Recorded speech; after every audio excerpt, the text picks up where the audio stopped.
এই ছোট্ট মেয়েটি সেখানে বসে থাকা এক অসহায় লোকের জন্য খাবার নিয়ে আসে। লোকটিও মেয়েটির এই সুন্দর মন দেখে তাকে একটি ব্রাশ উপহার দেয়। মেয়েটি সেটি তার বাবার কাছে নিয়ে গিয়ে দেখায়, কিন্তু তারা যখন পেছনে তাকিয়ে দেখে তখন ওই লোকটি আর সেখানে ছিল না। এরপর মেয়েটি যখন বসে বসে ছবি আঁকছিল তখনই তার ড্রয়িংয়ের কালি শেষ হয়ে যায়।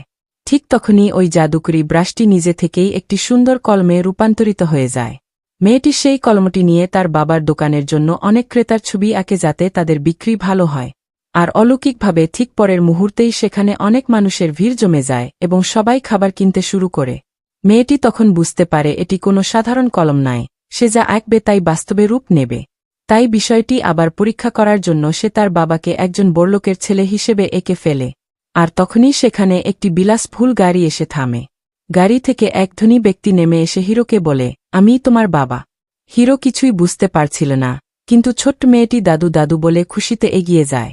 ওই ধনী ব্যক্তিটি বলে, তুমিই আমার হারিয়ে যাওয়া ছেলে। হিরো কোনো রকম ঝামেলা এড়াতে চুপচাপ তাদের সাথে গাড়িতে উঠে পড়ে। এরপর গাড়িতে বসে ছোট্ট মেয়েটি তার ড্রয়িং বোর্ডে নিজের জন্য একজন সুন্দর মায়ের ছবি আঁকে। গাড়িটি থামার সাথে সাথেই সেখানে এক রূপবতী মেয়ে এসে হিরোর সাথে খুব মিষ্টি করে কথা বলতে শুরু করে। ছোট্ট মেয়েটি তাকে দেখেই দৌড়ে গিয়ে জড়িয়ে ধরে। এভাবেই ওই জাদুকরি কলমের উসিলায় হিরো মাত্র একদিনের ভেতরেই ধনসম্পদ এবং একটি সুন্দর পরিবার দুটোই পেয়ে যায়।